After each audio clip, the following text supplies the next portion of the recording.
Constellation has said that they're going to expand the output at this plant by around 30 megawatts. And Meta itself, they're constantly trying to engage in nuclear. They announced earlier this year that they want to add between 1 to 4 new gigawatts of nuclear energy on the grid. Welcome to Reporter's Notebook, where we talk to the Washington Examiner's top journalists about the stories breaking on their beats.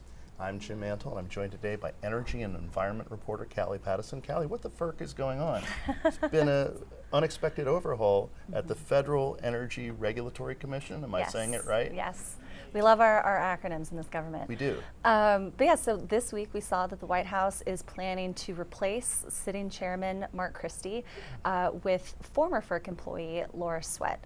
Now, she used to work for FERC for about 5 years under the Obama and first Trump administration, working as an attorney advisor and then later a senior legal and policy advisor under a couple different commissioners. Now, it's not a total shock that the White House would announce a replacement for Christie's seat as his term expires at the end of this month. However, he's allowed to still remain in the seat through the end of the congressional term. What does come as a surprise is how we found out. Now, Commissioner Christie announced on Twitter, or on X, I should say, on Monday that his announcement or his replacement had been renamed, but he didn't find this out from the White House or the president himself. He found out through a media inquiry. So it's a little interesting how the White House is going about their involvement and their engagement with FERC.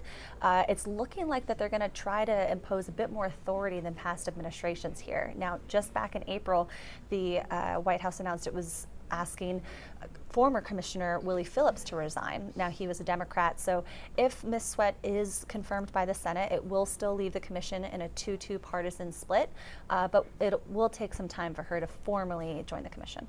So we have a really big tech company that has gotten involved in nuclear energy in a big way. Talk a little bit about that. What happened? Yeah, so big tech's interest in nuclear is still growing. The nuclear renaissance, as they're calling it, is still thriving. We just saw this week that Meta is announcing a 20-year purchase agreement with utility Constellation Energy. Now, they're planning to buy over 1,000 megawatts of power generated by the Clinton Clean Energy facility in Illinois. So this plant currently is operating until 2027 under its current license. Constellation wants to extend that license about 20 years. And so they're hoping that through this massive deal and this massive backing with Meta, that's going to give this license renewal a lot of weight for the NRC, the Nuclear Regulatory Commission. So they really want to see much more private investments in nuclear right now to get that support to make sure that it can stay open for a long time. And so what's happening here is Meta, they're purchasing all the energy that's going to be generated by this plant, but they're not using it for themselves. It's going to still go to the grid, it's still going to go to consumers. But by purchasing it and having it as their own, they're still able to meet their own clean energy goals, which is to have all of their data centers and all their operations supported by clean energy. And so we're probably going to see a few more of these types of investments in the coming months and years as the interest in nuclear still grows. And the financial details haven't exactly been released on this deal. Constellation has said that they're going to expand the output at this plant by around 30 megawatts. And Meta itself, they're constantly trying to engage in nuclear. They announced earlier this year that they want to add between 1 to 4 new gigawatts of nuclear energy on the grid by the mid-2030s. So the Trump energy team is taking its show on the road. Where have they been lately, and what are they pushing? Yeah, so the 3 main energy cabinet members in Trump's cabinet, Secretary Wright, Secretary Burgum, and EPA Administrator Lee Zeldin, they all went to Alaska this week. They went up north. And so Alaska has really been at the center of discussions around increased energy development in the U.S. They traveled to the North Slope, the very top of Alaska, where we have the Arctic National Wildlife Refuge and then the National Petroleum Reserve in Alaska. They're on opposite sides of the top of Alaska. And the administration wants to open these up for more drilling. They want to see more oil and gas development here. And so the 3 cabinet members, they traveled up there, they met with local officials, they sat with Alaska's congressional delegation while they were there. for a panel and for some town halls, and they really spoke with the people that are living there. They spoke with the native tribes and these native leaders that are living there and are really going to be affected by increased drilling if it occurs.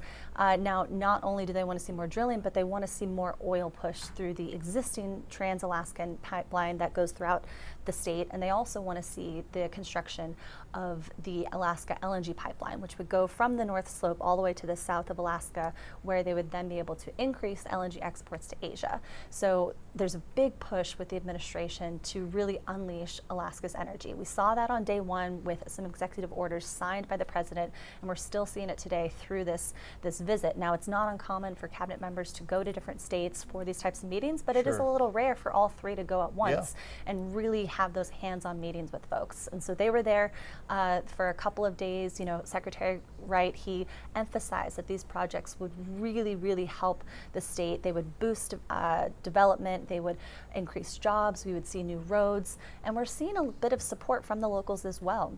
You know, there's a village called Kaktovik, which is the only village in Anwar, the Arctic National Wildlife Refuge, and there is massive support of new oil and gas development because it makes up so much of their budget, which is where they get their roads and their schools and their hospitals and medical centers.